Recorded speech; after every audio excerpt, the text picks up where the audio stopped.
Welcome to Peaceful Zen Talks. I'm your host, Sunana Sharma, and today I'm thrilled to introduce our special guest, Kait Ann Michelle. She's a dedicated and empowering holistic, she's a coach for holistic approach to fitness mindset, I believe. So we'll just dive right in and learn a little bit about Kait. Kait, would you introduce yourself? Yeah, absolutely. So thank you for having me. I am a health and fitness coach, but I am somebody who really focuses on helping women find their voice, which is why I'm really excited about today's conversation. Yeah. So it's bigger than just fitness. It's bigger than just aesthetics. It's finding yourself, aligning yourself, and helping you create the life that you want and break away from the chains of restriction or trying to fit a certain mold, trying to please other people, trying to be everything that everybody else wants you to be, and never feeling like you're enough. So, yes, the priority of what we do is obviously helping people change their body composition, teaching them healthier habits, how they can have long-term transformation. But underneath all of that, it's really helping people find themselves again. And that's probably the most empowering and exciting part of what I do. Yeah, no, that's wonderful. I would love to know how you ended up getting started. Like there has to be a pivotal point in your life where you were like, you know what? Screw this. I need to make a change within myself so that I can also make a difference externally as well. Yeah, so for me, I grew up playing sports. So at 4 years old, I grew up in a single parent household. My mom was 23 with three little kids. My older brother and sister are only 10 months older than me. So she worked a lot. And so after school, it was either you go on the other side of the train tracks where all the kids were partying and doing drugs and all that stuff, Yeah. or you went to the local rec center and you played sports. And so luckily, my brother and I were really close, and he would take me there after school. So I learned to play anything from football all the way to basketball, and when I picked up a basketball, it changed my life. As a kid who didn't have a dad, I always thought there was something wrong with me. Like my dad didn't want to be my dad. Was why? Like, why doesn't he love me? Why doesn't he want to be around? Why doesn't he want to talk to me? Why doesn't he want to celebrate my birthdays? Why doesn't he call? And so I think I had a lot of issues around that just struggled with my own self-worth and self-image from a very young age. But basketball was like the outlet for me. So I grew up watching like Michael Jordan, Kobe Bryant, and I had that Mamba mentality of like, I can just release all of this inside of me and like channel it into something where I can be fierce and bold and lead. And I loved that. So sports were always a part of my life. I went on to play Division I basketball at the University of North Carolina at Greensboro. I was a walk-on there. Took a starting position the year that I walked on. It was a dream come true for me. And then I tore my patellar tendon. And when it comes to kind of rock bottom in my life, that would be it. Yeah. At the Yeah. time I was there, I didn't have family or anything. So I fell in love with somebody, and it turned into a very toxic. He was a narcissist, very abusive, sexually abusive, verbally abusive, like Oh. just mentally awful. And of course, I didn't have anything. I had no money. I was just chasing a dream, trying to get by. I worked at Dave& Buster's, was just doing everything that I could to make sure I had something. And when I tore my patellar tendon, that was kind of the end for me. And so I left to get out of that relationship. At the same time, I needed to go home and have surgery. And that's when after losing basketball, I didn't know who I was. I had spent my whole life with that one thing that made me feel seen. I could express myself without having to say anything. And so I didn't have a voice. Mm. I didn't know who I was. I didn't know where I wanted to go. I didn't know where my life was going to go because I didn't have a backup plan. I was like, I'm going to play professionally. This is it. I've committed my whole life to this. And so at that time, I was like, well, I don't like how I feel. This can't be it for me. And I spent a lot of time really trying to reconnect with who I was and finding my voice again and being able to assert myself and feel confident in who I was and convicted in where I was going and have enough self-assurance and self-trust to know that wherever I was called to go, whatever I was called to do, even if it didn't make sense to me at the time, I could do it. And so Right. that really was the catalyst to me moving forward with my life of still continuing to prioritize my health and my fitness and all that. I got into bodybuilding for a little while, but that was more of a cope. It was like I need another thing that takes up all my time. So let Yeah. me do this thing. Um, but I went and got my first master's in exercise science at that time. And by the time I had graduated, I had a full roster of clients. So I was like, all right, well, I guess I'll just try this business thing. But I Yeah. was going to go be a doctor. I was really good at sciences, really just naturally interested in all of that stuff. So it came to that crossroads in my life where I was like, do I do what I'm supposed to do, what culture would tell me to do, what society would tell me to do, go be a doctor, go to medical school, get the benefits, get the bonuses, get the security? Or do you just do this whole business thing? like online maybe. And, Right. that wasn't really a career. So I was like, well, I can try and see how it goes. Worst case scenario, I just go back to school. And so I did. And throughout that, continuing to build my own mental models and how I kind of process my trauma and how I work through that stuff and how I rebuilt self trust and how I built my confidence back up and how I found myself again. Building that on my own really allowed me to reach women who were struggling with disordered eating or disordered patterns or trauma or abuse, and kind of finding themselves or feeling confident in themselves or being willing to take up space or say something when they had something to say. And Mhm. so that element being added in, now I'm getting my second master's in clinical psychology. And I'm using my license to now integrate that professionally into my business. So it's been a lot, but that's kind of my Yeah. story. Wow. Wow. Very interesting story. And like, so many people can take something away from that. And as you mentioned, playing basketball and like, you just fell in love with the sports growing up. I really connected with that because I feel like I was also that sporty girl as well. And I think that's always been my outlet as well. Getting into, whether it's playing basketball for fun or whether it's tennis with my brother. And I have a brother who's 5 years older. So just growing up with him and seeing him super into sports really got me into sports. Not so much watching, but just going out and playing. Like, oh, you're swimming, let me join you for swimming. Or you're biking, let me go biking with you. So that's always been my thing as well. And yeah, so I wanted to like learn a little bit more about you when it comes to consistency. I watched a lot of your videos and I know that you're all about having that positive fitness mindset where you really push yourself. But Mhm. then, there's so many people, I'm sure your clients and who reach out to you and they're like, oh my God, like I just came home from work and I just can't, like, it's really hard to have that consistency. So is there one advice that you would give to everyone listening? Like, how can people be consistent? And this is also for me because, I'll do my hot yoga classes once or twice a week. And then all of a sudden next week, I'm like, I'm tired, I'm just going to chill out. But then at the same time, it's like, I only feel amazing when and I have this rush of like joy right after my workout. So it's like why am I not Yep. so driven, you know? Yep. Yep. Yeah. So a couple things that I think are really important. One, you have to recognize kind of how the world is. We are set up for immediate dopamine hits, instant gratification.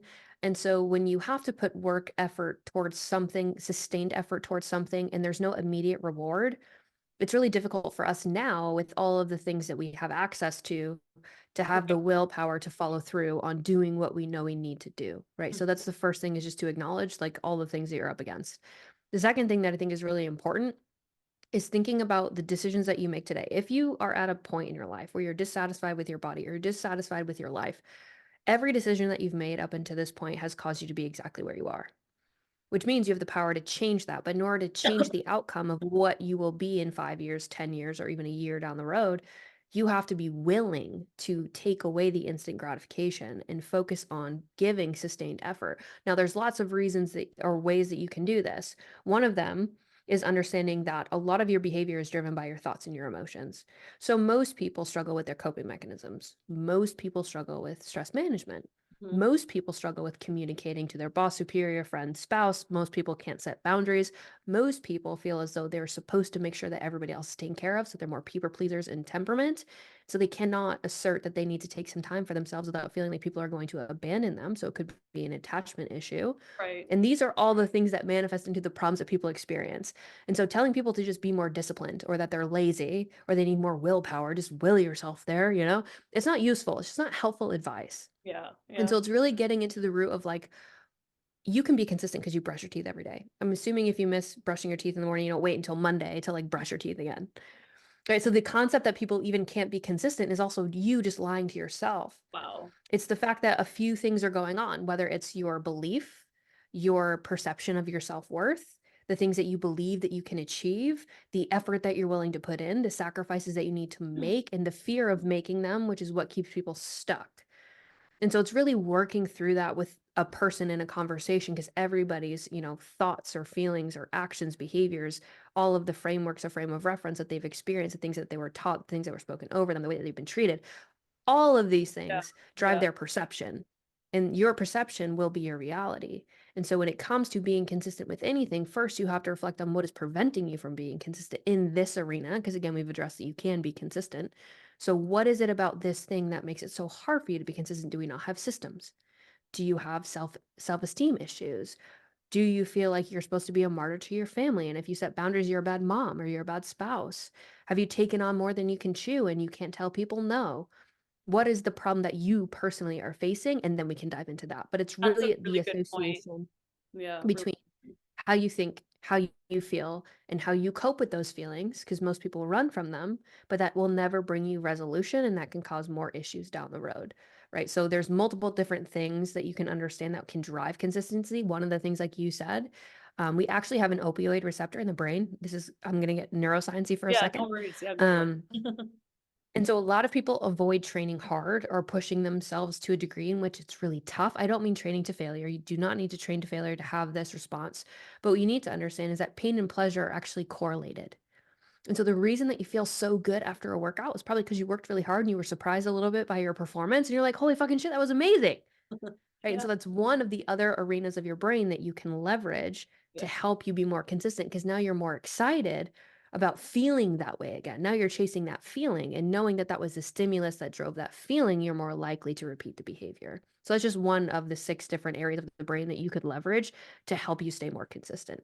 Wow, thank you for that. I feel like it's making me want to work out right now. That's great. It's really great advice. And I think as you mentioned, it's it's ultimately what you have to do is you have to dig deep within yourself. Like why is it that I'm feeling the way I'm feeling? And once you figure that out, then you'll be able to have a better lifestyle. So it's great that you mentioned all of those advices that you gave and all the tips that you gave. And then I wanted to dive into a little bit about personal transformation.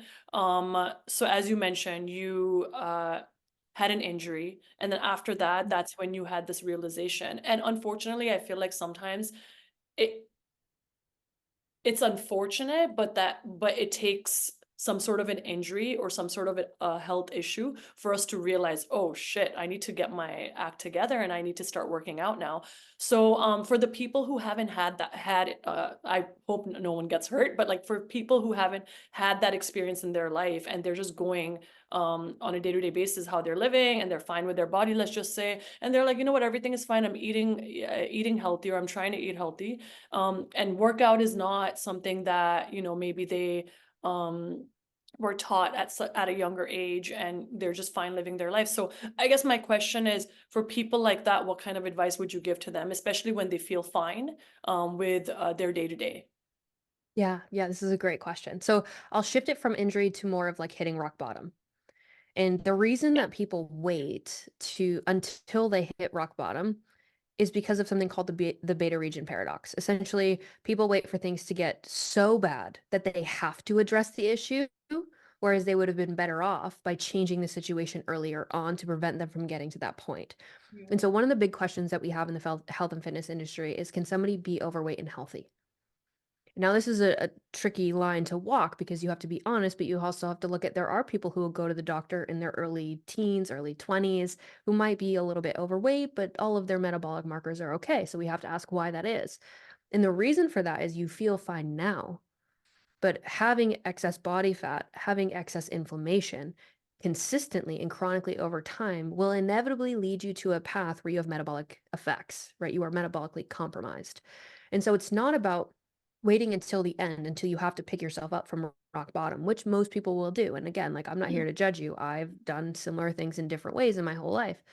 But understanding that you have a proclivity to wait until things get so bad that you have to address them, you have to go to the hospital, you are in a hospital bed, you have to get medical treatment, instead of being proactive and preventative to avoid that entirely. And so when it comes to how do you prioritize that, you have to think about the fact that, like I said earlier, every decision that you make, you will inherit. You will either reap the rewards, you will gain the fruit of that sacrifice, or you will pay the piper for all of the instant gratification and dopamine that you sought out early, all of the excuses that you made, all of the things that you prioritized over yourself. And so it's knowing that eventually you will have to pay the piper. How you go about doing that, that's a decision that you have to make. Wow. Yeah, really well said. I think like we tend to get caught up on our day-to-day basis, like with all the excuses in our mind, like, oh, I just had a really hard day of work, or I'll go tomorrow, I'll go the following day. But it never happens. Tomorrow never comes. My parents would say that growing up all the time. Like, if you're going to do something, start now. Like tomorrow's never Yep. going to come. And having that mindset is so important. Um, uh, have you experienced like personally, did you ever experience like body image issues growing up? And with people who have that issue, like how do you support them? Yeah, this is such a good question. So, as I was playing basketball, I never thought twice about food, about my body, about my weight. I didn't care. As long as I could perform, I was cool. Once I got into bodybuilding and I saw myself to that degree of leanness, I could never see a healthy body the same ever. It's like once you know something, you can't unlearn it. Once you see Mm. something, you can't unsee it. Yeah. So that was my problem. And that's really what perpetuated my own body dysmorphia. I genuinely had that. I still struggle with it sometimes. And one of the things that I remind myself of is that you will never look or feel as good as you want to if you only focus on how you look. Right? 'Cause it doesn't matter how good you look if you feel like shit inside. And I felt awful. My hormones tanked, my metabolism shut down. I was so unhealthy, I almost died. My heart rate was 32 beats per minute. I ended up in the hospital. And so when I talk to people about this, I empathize with that feeling because you feel like there's something wrong with you. But again, it comes down to where is your self perception? Do you feel like your worth comes from the way that you look? Do you have to fit some mold to be valuable? Do you have to weigh a certain number to be worthy?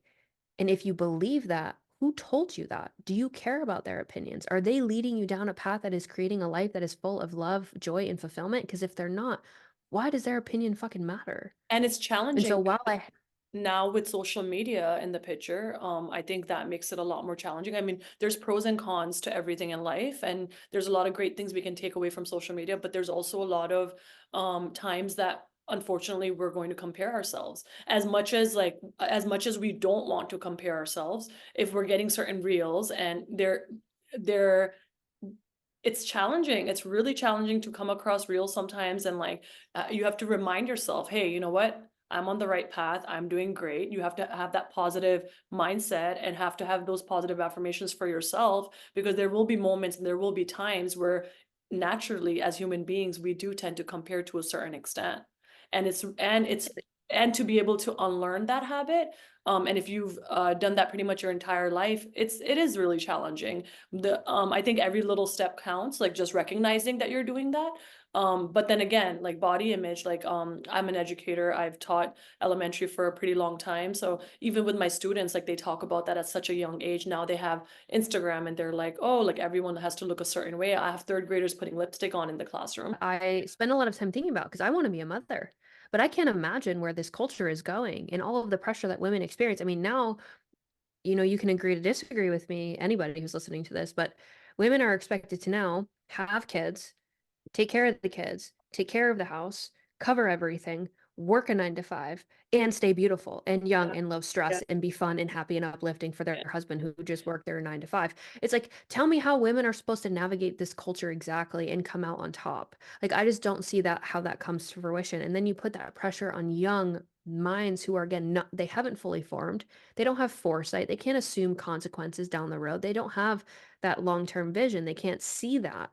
And so now you're putting pressure on them to fit a mold so that they are beautiful enough to be accepted by society so that Yeah. people can tell them, you're worthy, girl. You look like this. You've got the eyebrows, the makeup, the Botox, the filler, the whatever the fuck it is. Like I Yeah. posted on TikTok just to fuck with people. It was trending how old I was.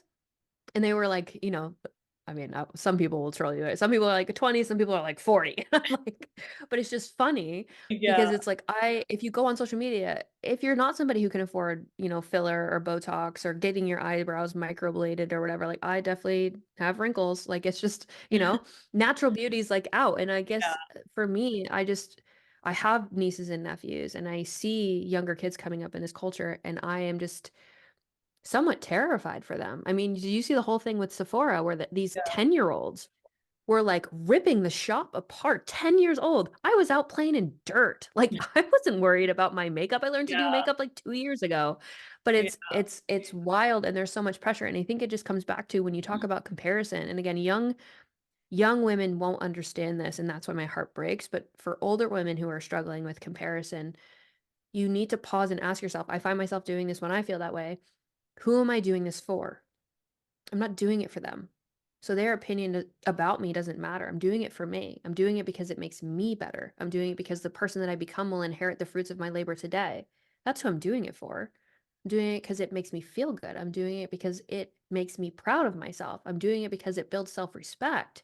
I'm not doing it for other people to approve of the way that I look. And I think if you find yourself in those moments, just pause and ask yourself, wait, hold on. Who am I doing this for? Right. And if you can do that, it will bring you back to planet Earth of going like social media is so curated, it's so edited, so photoshopped. You will never actually know the person on the other side of that, what their life looks like, what food issues they might have, what exercise issues they might have, what supplements or drugs they're taking. You will never know. I think it's because And we're so so just visual. knowing. We're just visual, Mm. right? And when you're on Instagram, as you're saying, we don't know the backstory of anyone, correct? So it's like what we see is what we perceive. Then all of a sudden we're like, okay, you know what? This person has a great lifestyle. They look like this, and that's where the body image issues come into the picture. As much as we can train ourselves, I think, I mean, training ourselves is wonderful, but this is something that it's we need to constantly remind ourselves, and we have to really work hard in order to rewire our brain and change the way we do think. And especially when it comes to social media, everyone's on social media, like this is part of our life now. So how can we change our mindset for the positive? And the younger generation, as you mentioned, even the older generation is like, affected by it on a tremendous level. And one of the most important things I can say to anybody, if you are a social media user, is understanding the impact it will have on your daily motivation. So, what people don't know is the nucleus accumbens is like the center of your brain where you get motivation from.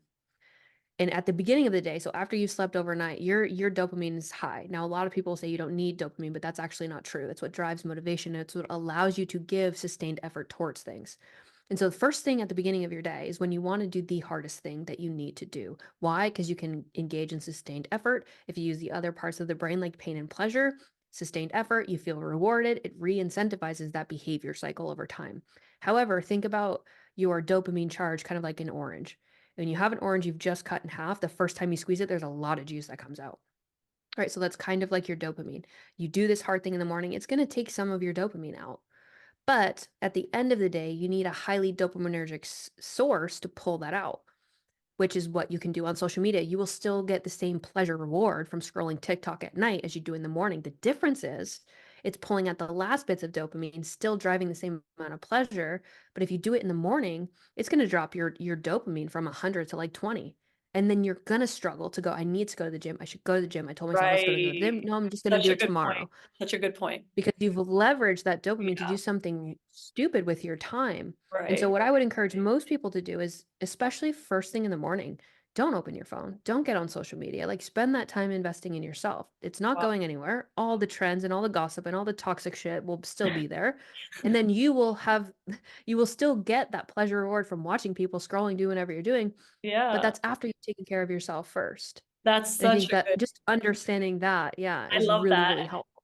I love that so much. I will definitely apply that. And I love the analogy of the orange. I wanted to mention, what are your daily practices? Like, as you're mentioning, like, as you mentioned, like, don't use the phone in the morning. Like, do you have any certain daily practices, that you apply on a day-to-day basis?